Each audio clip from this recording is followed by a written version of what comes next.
Joe talks about Joe. And now, your host, Joe Slepsky. Hello again, everybody. This is Joe Slepsky, your host of Joe on Joe. Today, we're doing another illustrated episode. That's right. We are covering G.I. Joe, Real American Hero, issue number 67. This is that issue with the amazing cover. It's very simple. It is just Lady J punching Flint straight in the jaw, knocking his beret off.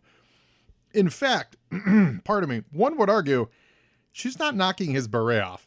She's hitting so hard, inertia is keeping his beret in place, and he is getting knocked out of place so terribly fast. Great cover by Ron Wagner and Bob McLeod. With a yellow background with like a red highlight tint around it, or a red background with like a yellow spotlight on them, however you want to phrase it. It's very simple. It's a very effective cover. I'm excited to talk about it. This is from January 1988. I'm recording this the day after, I guess February 1st is G.I. Joe Day? Huh? I didn't know that until halfway through. Found out from my boy Jeremiah Stafford. So happy G.I. Joe Day? Question mark, everybody. Excited for that. Also excited to see this week, if you guys haven't heard yet, G.I. Joe is finally, I hope someone from Hasbro is listening to this, because I've been saying this for a good number of years now. They finally realized they need to license their properties to other video games to get good G.I. Joe video games out there. And I'm not saying Fortnite's a great game, but it absolutely is a massive game and a massively popular game. And it's got a ton of young players on it. And starting very soon-ish, I don't exactly know the date at this point, you can play Snake Eyes on Fortnite. So you can be Snake Eyes as you're running around Fortnite, getting shot and ending your round after being in the loading area for 10 minutes and then playing for 40 seconds, then dying, and then waiting another 10 minutes to get into the next round. Listen, it's not like I have opinions, but I respect Fortnite for what it's done. I really do. It's gotten a lot of people gaming that weren't gaming before. So big ups to that. And now finally someone at Hasbro said, yeah, let's license our characters to an existing good shooter franchise, and people might be interested in who our characters are. So we're getting Snake Eyes in Fortnite. Alongside with that, you guys, there's a pre-order on Pulse, and as you hear this, the pre-order might be shut down yet, but check it out. They're doing a Snake Eyes special Fortnite edition action figure, and he looks good, and he looks different too. Like it's not just a repurposed, repackaged Snake Eyes. They gave him enough different looks. He actually, to my eyes, he does look a little more video game-ish. So that pre-order is up. I believe it's $40 before tax and shipping and all that stuff. I think a June release or something like that, it said. But so those two things are very exciting in the world of G.I. Joe this week. I was very excited to see that. And before we go any further, a word from our sponsor. Listeners, I know what you need in your life. You need more podcasts. And you also love movies. So why not do a podcast? It's about not one movie. It's about not two movies. It's about 3 movies and a meal. I'm talking the Movies and a Meal podcast. This show is great. It's brought to you by Keith, Brad, and Ben, and each week they bring a new movie to the table, which they all discuss as a group. And it's not, your highfalutin movies. It's What We Do in the Shadows, The Fantastic Four, Rise of the Silver Surfer, and Out of Sight. It's Bad Education, Ghost Rider, and A View to a Kill. It's X-Men Last Stand, Queen Sugar, The Mandalorian, and Major League 2.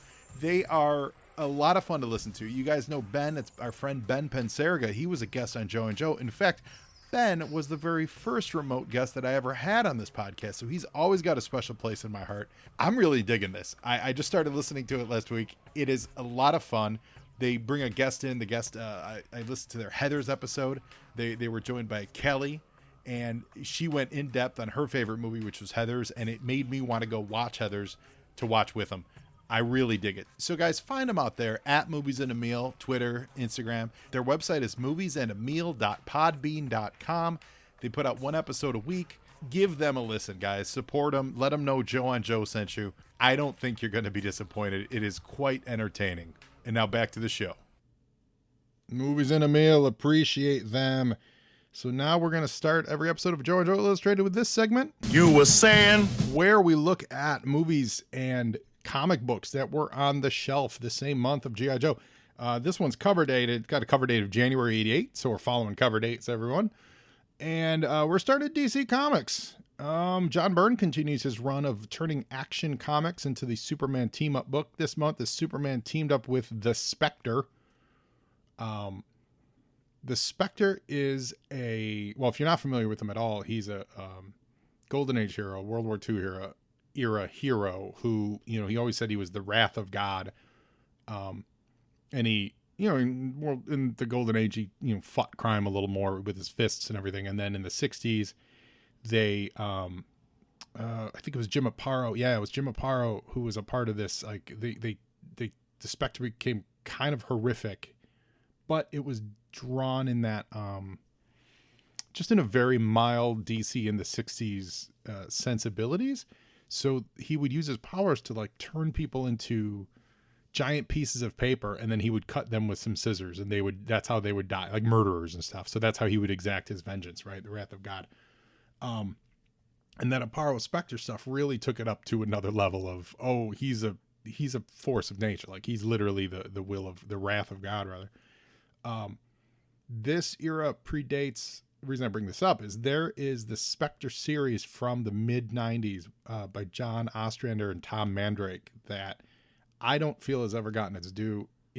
I've never seen it fully collected as it should. They've collected pieces of it in trades. They've collected, here's 6 issues here, or here's volume 1, and then they never get around to volume 2.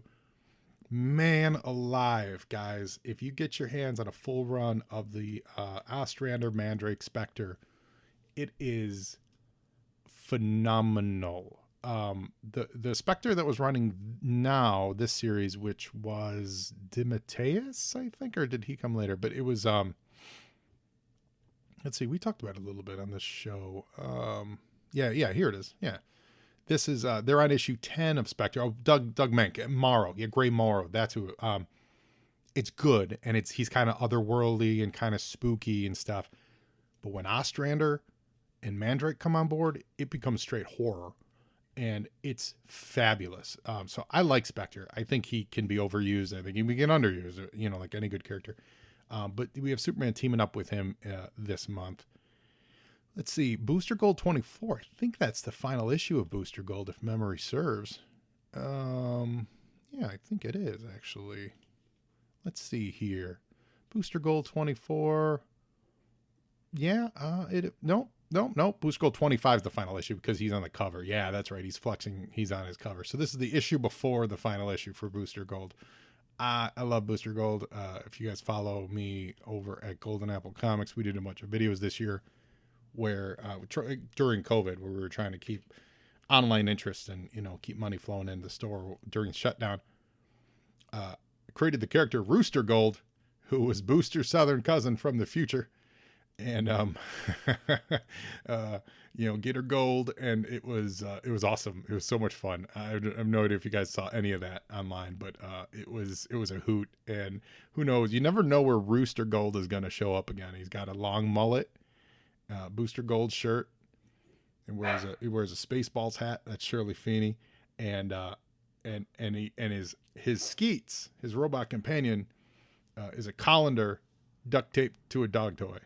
So Rooster Gold gets her done. What else do we got here? Justice League is cruising along on issue number 9. Legion of Superheroes is cool. So Legion is a Millennium tie-in. Now, so Millennium was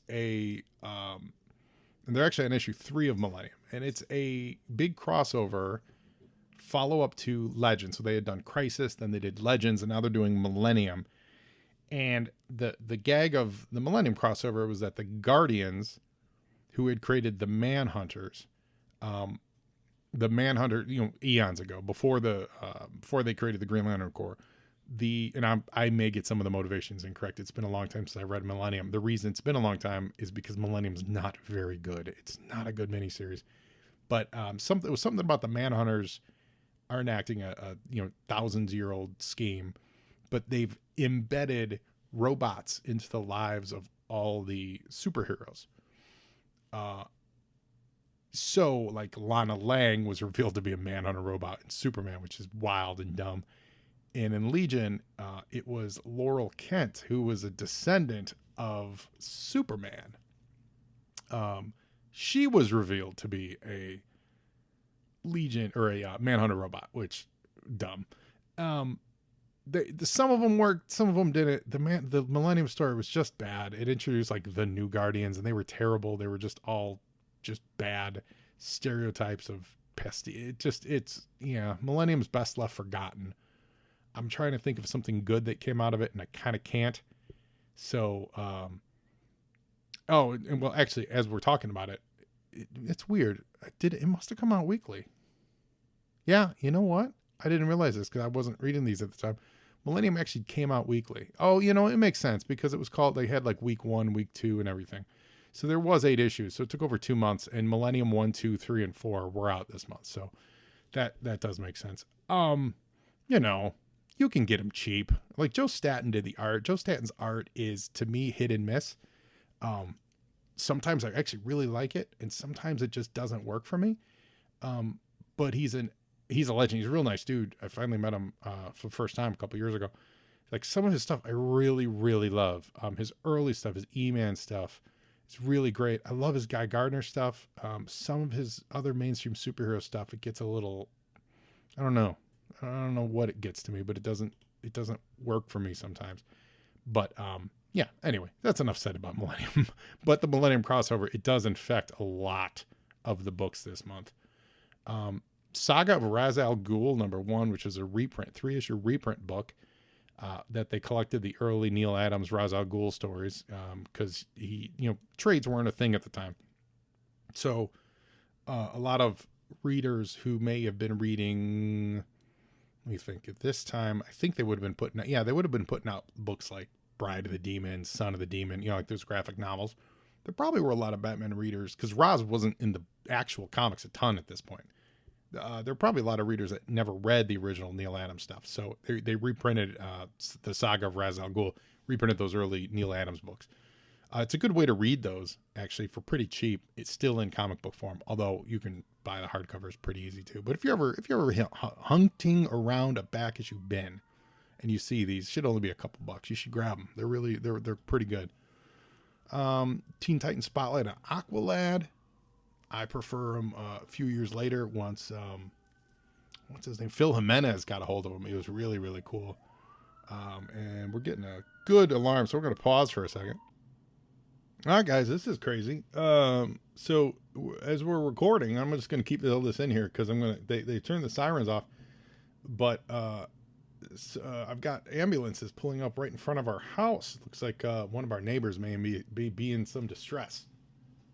So I hope they're okay, and we'll keep an eye apprised. But if this conversation goes a little pausey every once in a while, I hope you bear with me. I'm trying to knock this out and get this hosted today, so bear with me on that, guys. But that's it for DC Comics. You were saying? Now, let's go over to Marvel. And that's the other thing, too. My dog might get a little wacky because there's fire and ambulance and all kinds of stuff outside the house. Amazing Spider-Man 296. This is the last issue before Todd McFarlane hits the scene.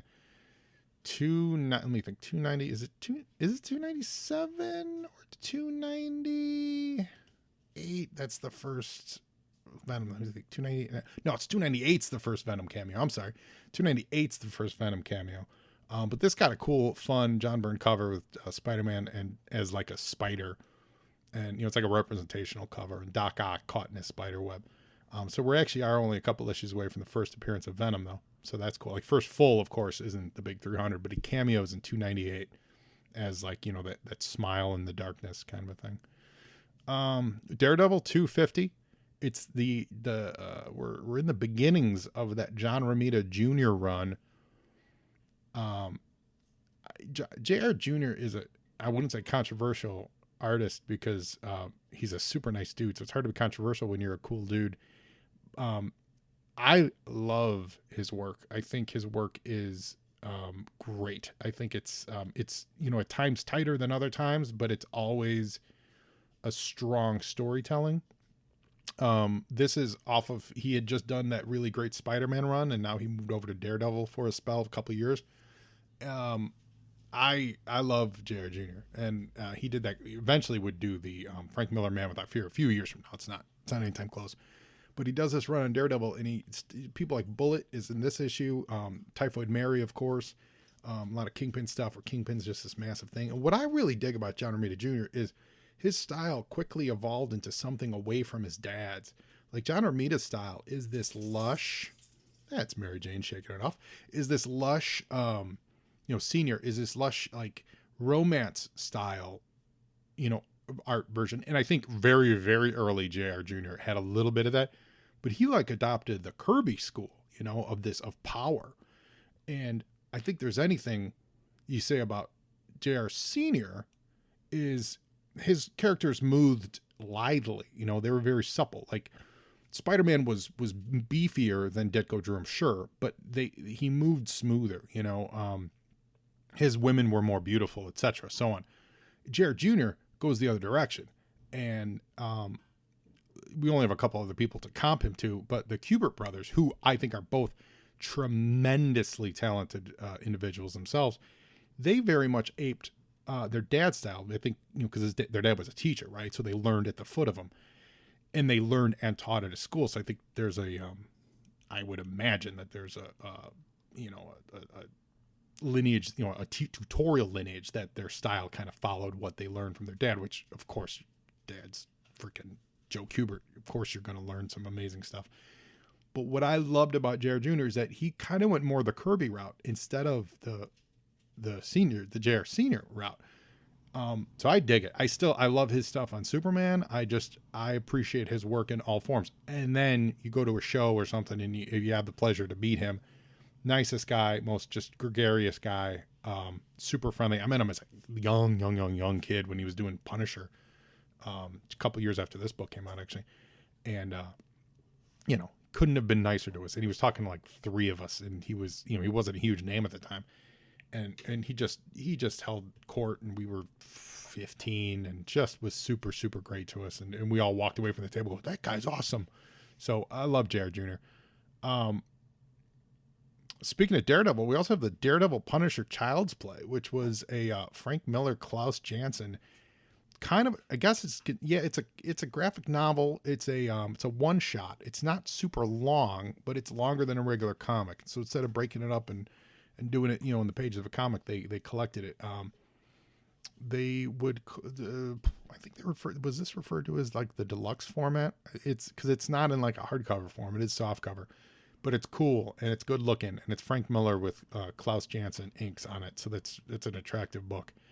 Fantastic Four 310. This is it, guys. This is that thing I talked about a few months back, where he gets all spiny and rocky, and or he's rocky already, but spiky everywhere. This is the issue. It's freaking great. I love, you can hear my dog chewing. I love this version of the Thing. I think he looks so great. I know it looks weird and dumb in certain angles, and certain artists don't do it very well. I thought it was so great. And finally, rounding out the month, we have the big X-Men crossover. Fall of the Mutants has arrived. Uncanny X-Men 225 and X-Factor 24. It was also in the New Mutants. Let's see what number that was. But either way, X-Factor 24, that's the big issue that everyone considers the, quote, first appearance of Archangel. We discussed this a little bit a few months back. It's not Archangel's first appearance, but it's his first cover appearance for sure. And, big spotlight focus on the interior for sure. So we'll forgive him for that. Fall of the Mutants, New Mutants number 59 is the other one issue there.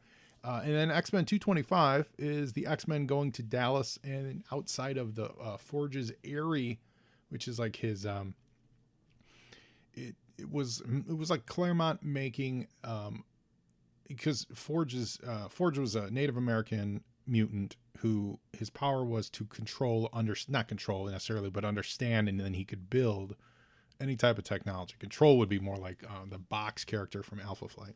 So Forge had like one foot in the spiritual, Native American world, and another foot in the world of technology. And so that's what they were trying to achieve with this, where he set him up in a high rise downtown Dallas, and the high rise basically acted like a butte. It was like a technological butte, and so the X-Men had to go there to Storm had been hanging out there, and she was like, "There's trouble, get down here."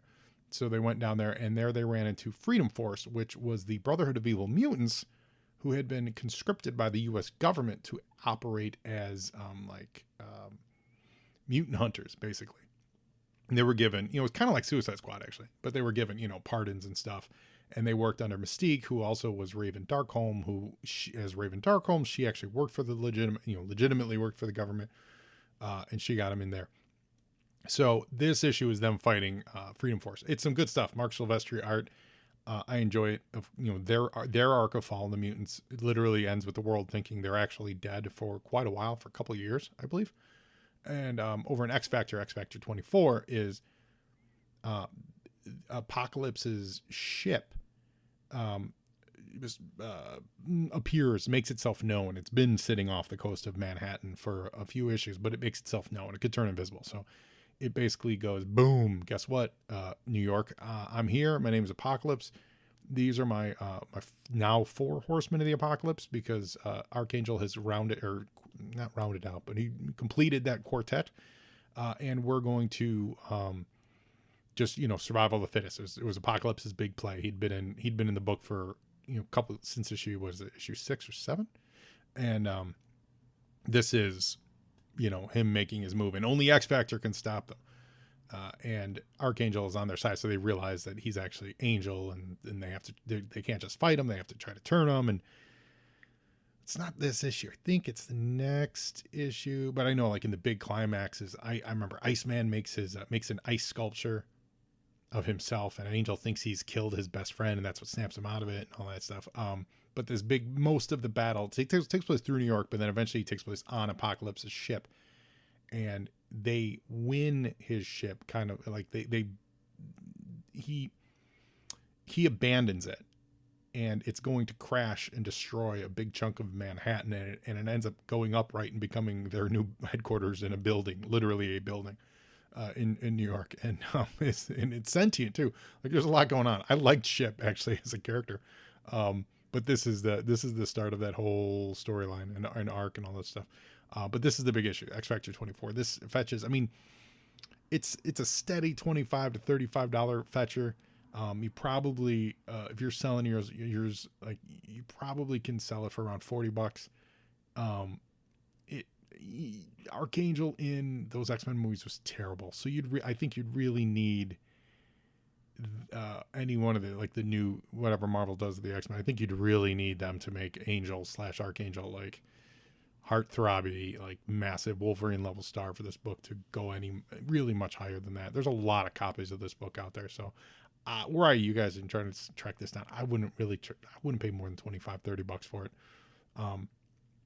But if you see it for a little more than that in a comic shop, it's still a good deal. It is still considered like his first appearance. And of course, it's Walter Simonson stuff. So, we love that. So now it's on to the movie theater. You were saying? And let's take a look at what was in the theaters in 1988. Absolute garbage. 1, 2, 3, 4, 5, 6 movies released in all of January, over 4 weeks of releases. I've never seen it, but I remember the movie Cop with James Woods. I'm sure it's terrible.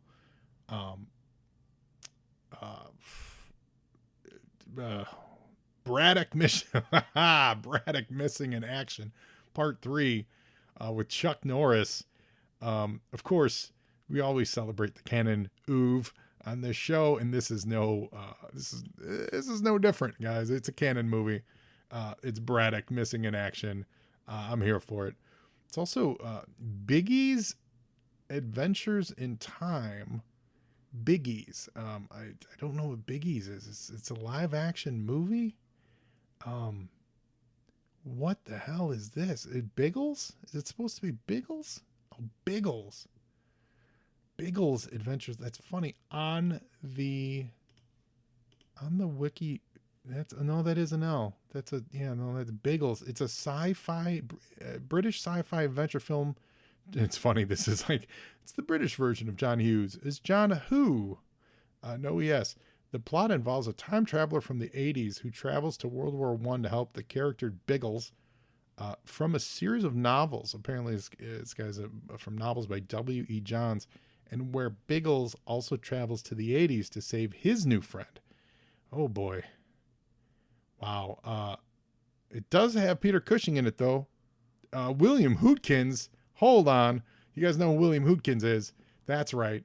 It's Porkins from Star Wars and also from Raiders of the Lost Ark. He's one of were they FBI or CIA guys? I feel like they were supposed to be, I think they were CIA.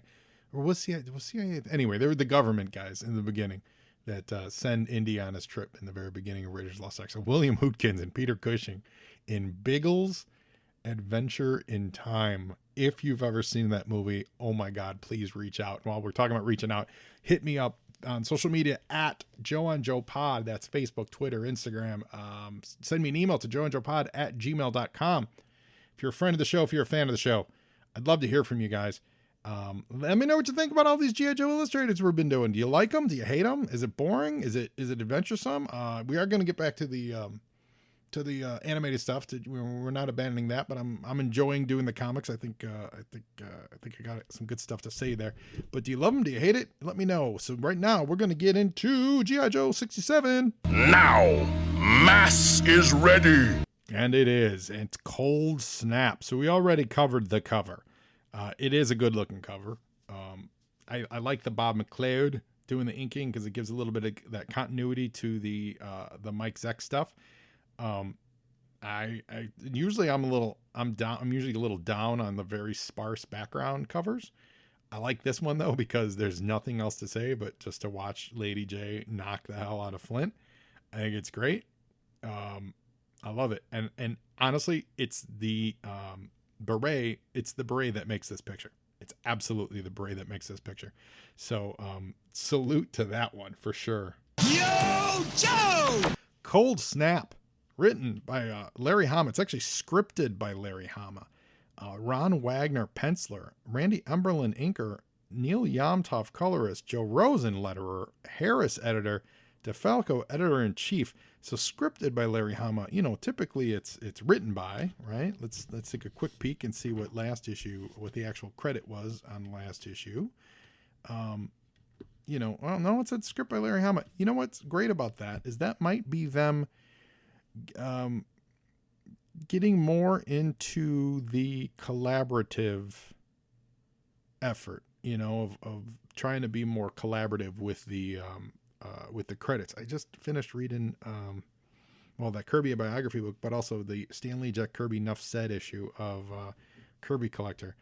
And it really dug into that, the nuances of using, written by, story by, script by, etc. And that nuance and that credit nuance, I got to imagine Larry being an old school guy and, coming out of that 70s, I think the Wally Wood studios and stuff, he would have been real sensitive to that. So I wonder if this is his way to say, he didn't write it. They both wrote it, so they're both storytelling it. So he's going to be the scripter and Rob Wagner's going to be the pencil. It's interesting. But I love this opening shot. It's gorgeous. It is, it's a C-130 or is it? Yeah, it's a C-130 flying over, the Utah, and below it, this is where the new pit is, right? Quote, somewhere in Utah. And below, this is great because last issue was the breakout, but the prior issue was the Joes in space. So what do we see here? We see the Joes refitting the shuttle Defiant. So they landed, and now they're putting the Defiant back together to possibly launch again. So it's like a callback to issue would have been 65. Without really acknowledging that that's what's going on. It's just saying, hey, yeah, that's right. We were just in space, and now we have to do some cleanup for that. It's not magic. Someone has to do it. I adore that. They also refer to it as a freedom bird. Freedom bird being, like the plane that takes you home when you're, when you're serving overseas. I don't know. I have no idea who's talking because it's too far away to tell. We got Mahler there. In the background, you see Cross Country driving his Havoc, and it looks like it might be a jump. It might just be a hut, or it might be like a jump launch pad. There's an APC. So there's some nice Joe vehicles here. What I really dig artistically, guys, is the straight line we got on this page. That is it's the delineation line for this C-130. It just makes it pop. The angle they chose to draw it goes from wing to wing. There's no, like, if you kicked up the angle, if you, like, let's say you kick the camera up, a couple degrees, you would see a little more of the top of the wings, right? And then you wouldn't get this smooth line. If you kicked it down a little bit, you'd see more of the bottom of the wings, and then you would get it like a lumpy line.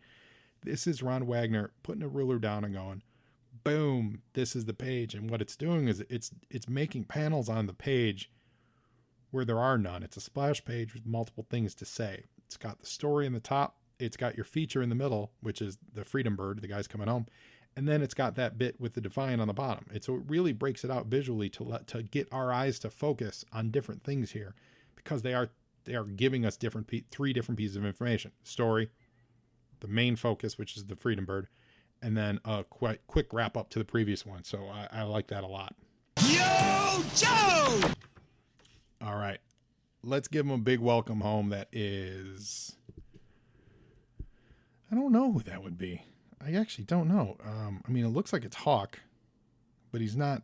He's colored weirdly, but he's standing next to Dial Tone. And so, but it's big. All the Joes are out there. Yeah. And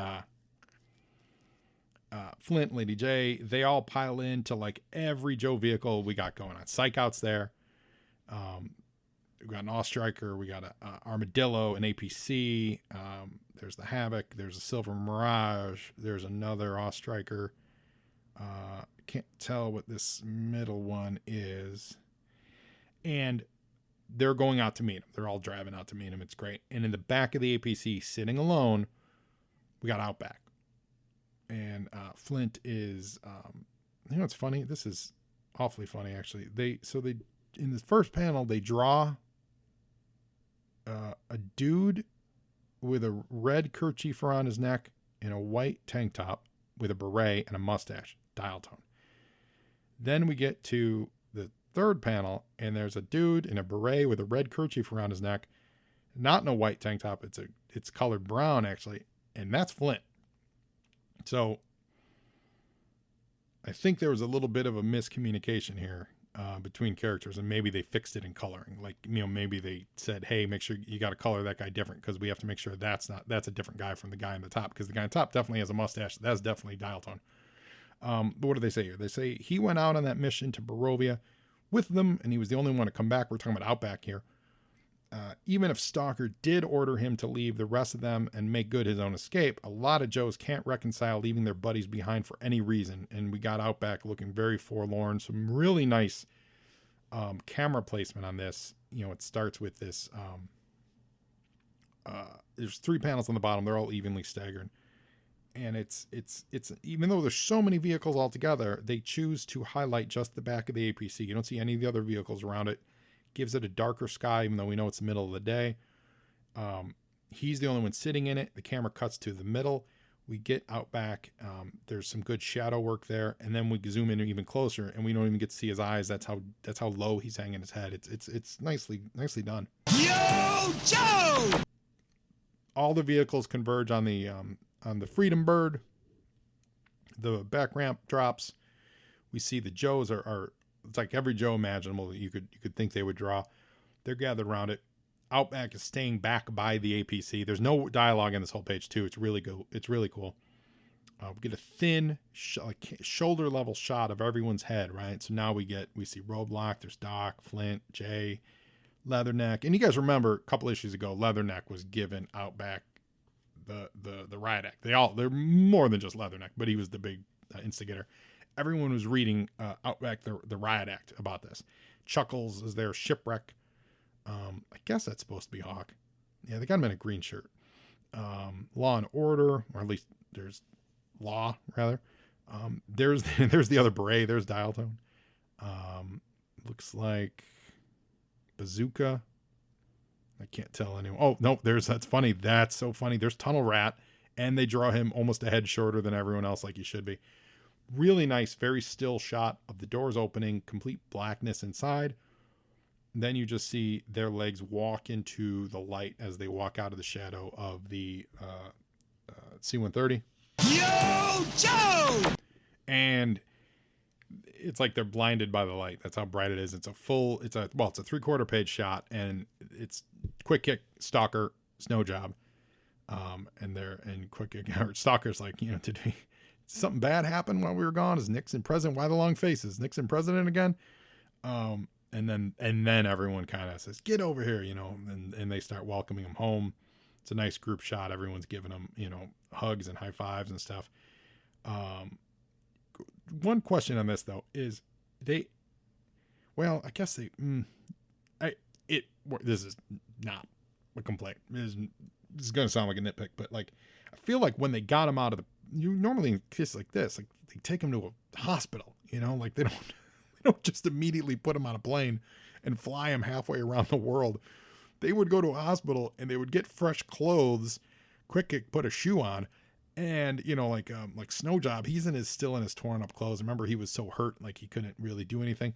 Like they look like they just broke out of prison, And Snake Eyes, remember, was fake dead, so they had to have, once they fled, they had to have gone through official channels. So I feel like this is being done for effect. It's great effect, and it works for me. It threw me just a little bit because it really looks like they just got off the train. But at the very end, Stalker, he's smiling. He says, it looks like everyone turned out for this. And he's the first one to ask, where is Yo, Joe? There he is. And he sees Outback. Stalker sees Outback by his lonesome by the APC. And it's, by the way, this is some good looking APC stuff. Perspective wise, if you look at this middle panel, you see just how big that APC is. We all had one as a toy. It was one of my favorite toys, even though it's so simple, but it was great. And to see them interacting with it, to see them like literally leaning on it, putting it to scale, I'm a big fan of this. It's very subtle, but really, really effective. And the rest of the Joes are quiet. Dusty's there. The rest of the Joes are pretty quiet as Outback or Stalker kind of marches towards Outback. There's a panel of silence. Outback looks him in the eyes. Then he turns his head away, which is wonderful acting and wonderful framing. Real quick, also before going further, I love this issue. This issue is emotionally everything I need on multiple levels. I think these guys did a fabulous job with it. If you heard last issue, I felt a little let down with the resolution of it. Felt a little contrived. Felt a little like, in retrospect, like let's work too hard to introduce the White Clown characters instead of just giving that power to Snake Eyes and or these guys to break out. But it was what it was. It was still a good resolution and a fun adventure. This issue, I love. This issue's got everything. So Outback looks away, and says he should have disobeyed orders and stayed with you guys. And I feel like we're gonna find out. Yo, Joe! And this is where Stalker says, "What? You don't have anything to be sorry about. Snow Job, Quick Kick, come here and straighten this dude out." So Snow Job, Quick Kick, come over here. Now, second panel, we're going to address something that I first brought up 7 issues ago, or say 6 issues ago. The coloring on Outback and Snow Job's hair. They finally get it right, ladies and gentlemen. Outback has like this deep red, I would say like a scarlet kind of red, and Snow Job has a like more of a brownish red. Thank God. Finally, they look like 2 different dudes. And Quick Kick and Snow Job give them, they put their arm around him and they said, the only thing that kept them going in the Gulag was knowing that he got out with the real word and what went down. And Snow Job reiterating, we couldn't walk. He wasn't going to be able to carry all of them across the border. And Stalker here, this is a fabulous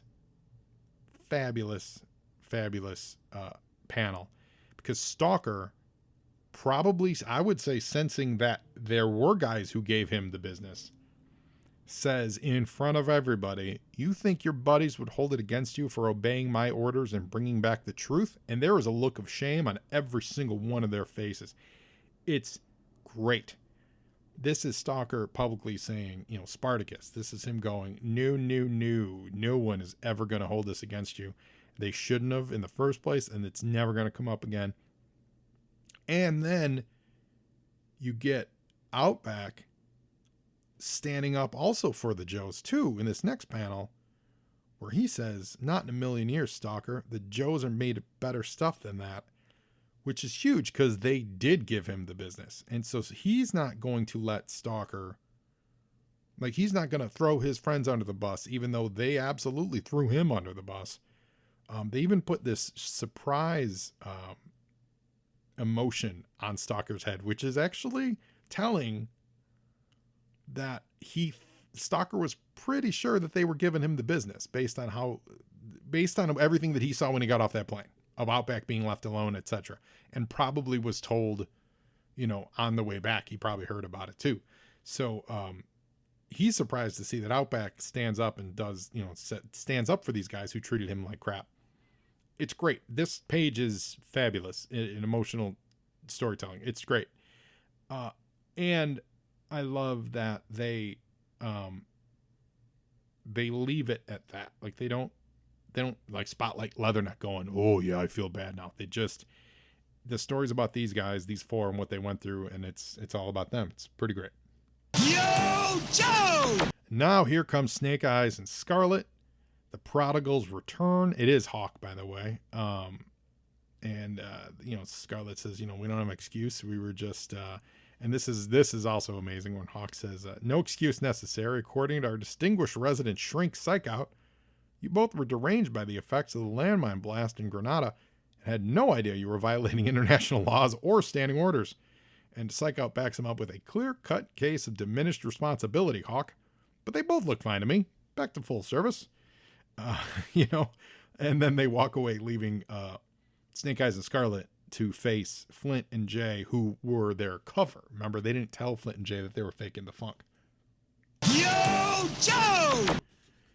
And so the slow walk back to the pit, and it's slow because as they're walking, the Defiant Rumbler moves past them, and that thing does not move very fast, and it goes down into the pit. That's a really cool way to show the speed at which these four are kind of moping, because Snake Eyes and Scarlet did put them in a pickle. They weren't either upfront with them about helping, like they didn't trust them enough to help, and then they just straight up lied to them, and they put them in a jam.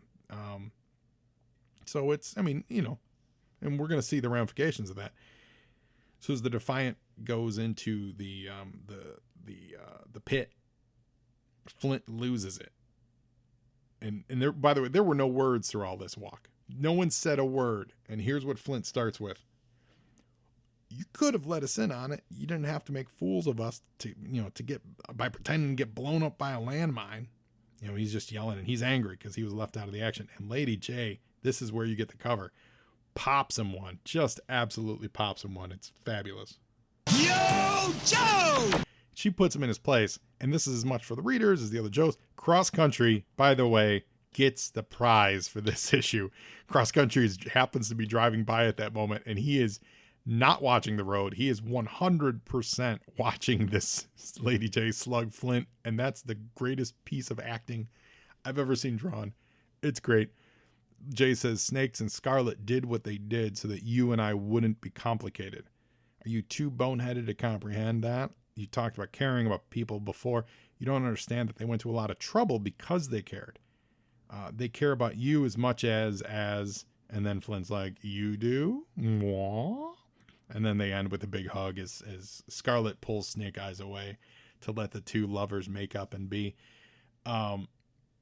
It's great because that shows you that Flint and Jay are Han and Leia. They punch each other and then they love each other, and they're, etc. But man, Cross Country, watching the fight in the first panel is absolutely everything. Yo, Joe!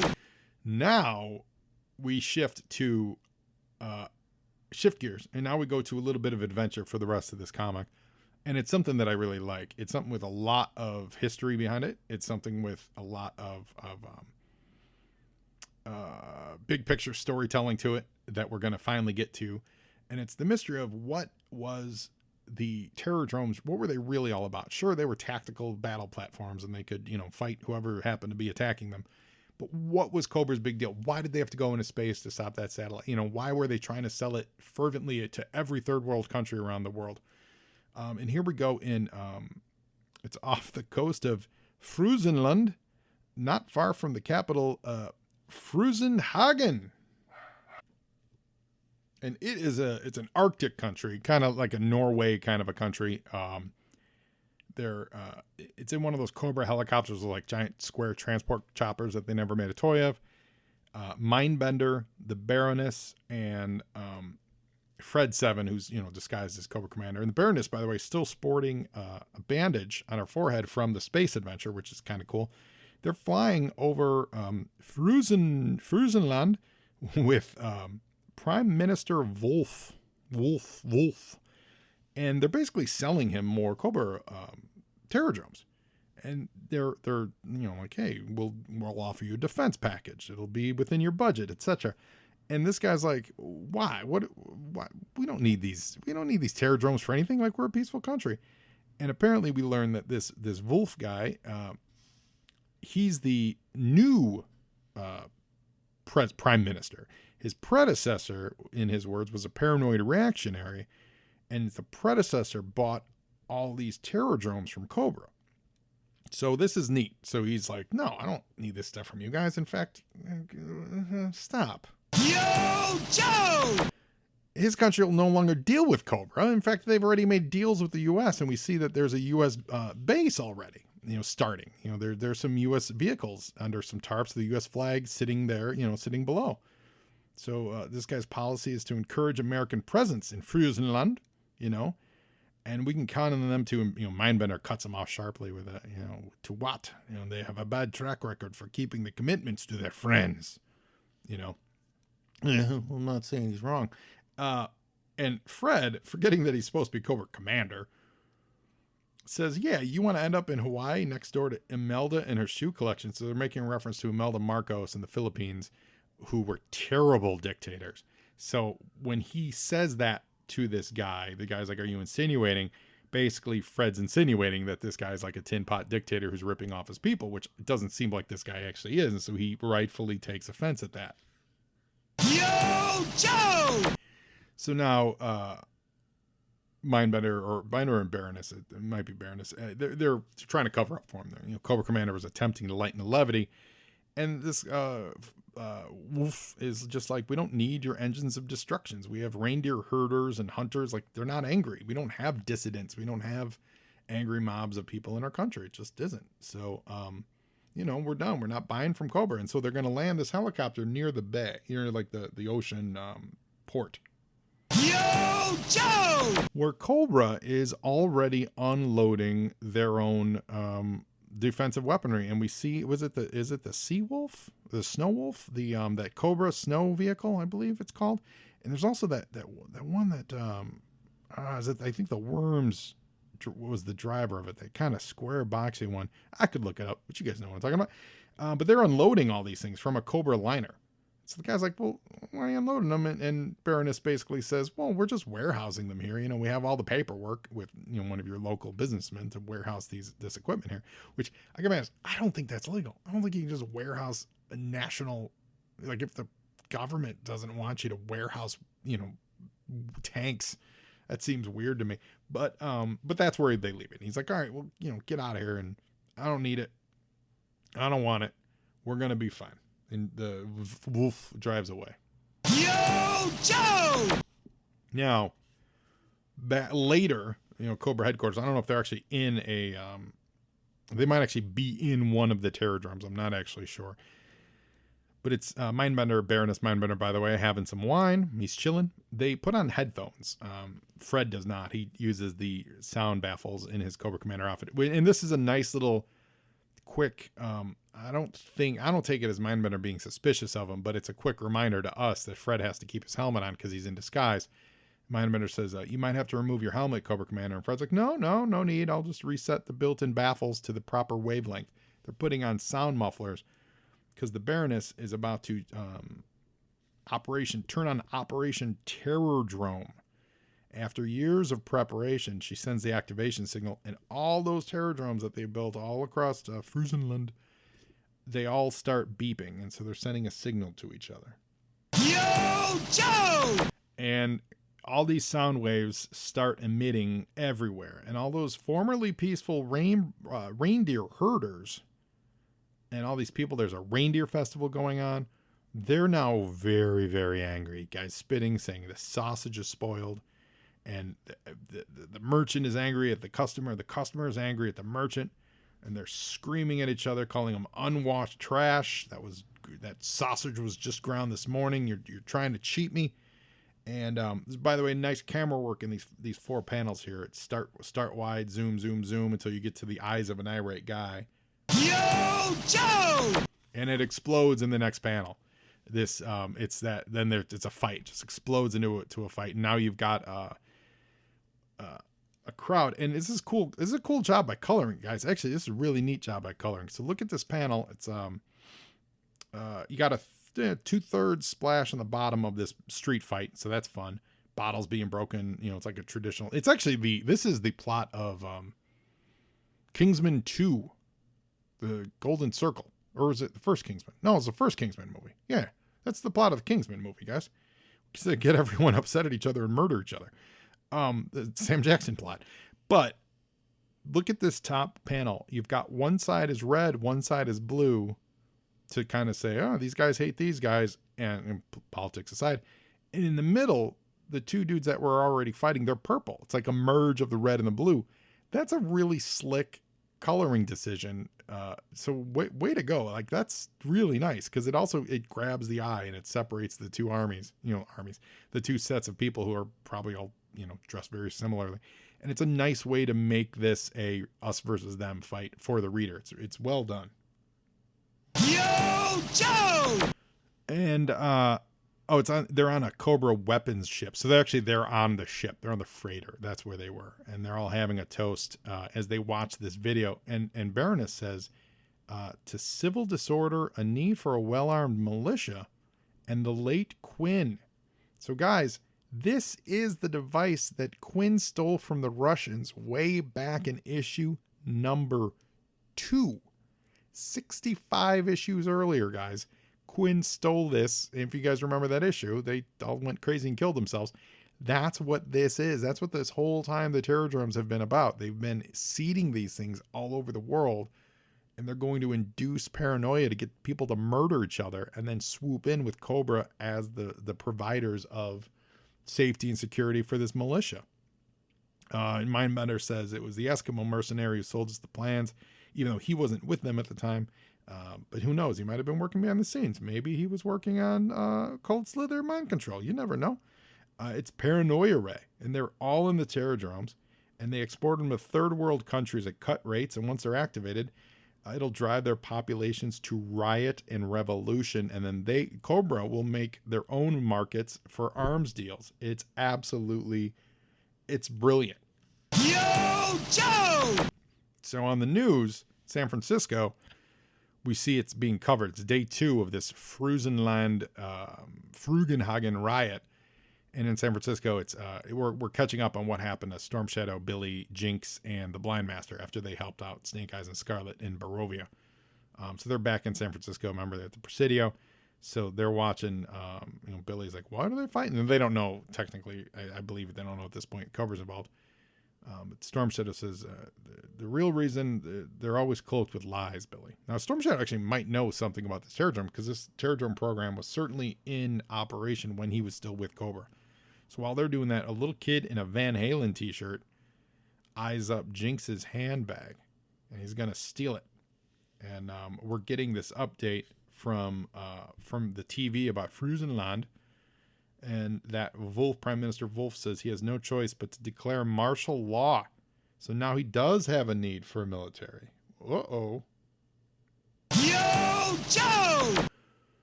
And then that kid comes by and he steals Jinx's handbag, which the blind master stops, and he is blind, guys, with a well-thrown cane, and trips the kid up.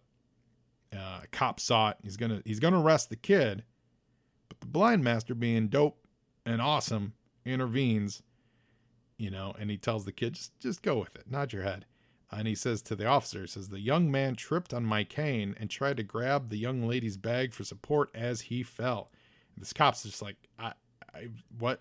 that's not what I saw. Yo, Joe!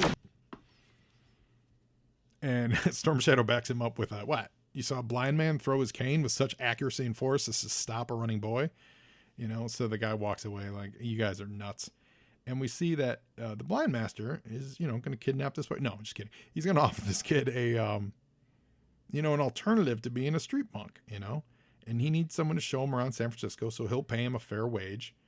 And, so he's basically, the blind master is, he's like Kane on Kung Fu. He goes from town to town, finding people that need his help without knowing they need his help, and he forces his help on them. That's what the blind master does. And I'm here for it. And he does it while dressed as the killer from that James Bond movie. Yo, Joe! Speaking of killer, thanks to this IDW collection, we learned that the movie shown on the marquee in this next picture, Karate Killer, is an actual movie from an actual karate movie. So now I want to go watch this. I will see if we can find it anywhere, and maybe we'll follow up with it. But it's an actual karate movie. These guys, they're walking past it, and they're talking about Billy's talking to Storm Shadow. It's a moment of zen for Storm Shadow to teach him. Billy's saying the kid was a criminal. Why didn't we just let the cops take care of him? Blind Master knew that punishment alone would teach that kid nothing. He has to show him that someone cared about him. That's going to make a difference in that kid's life.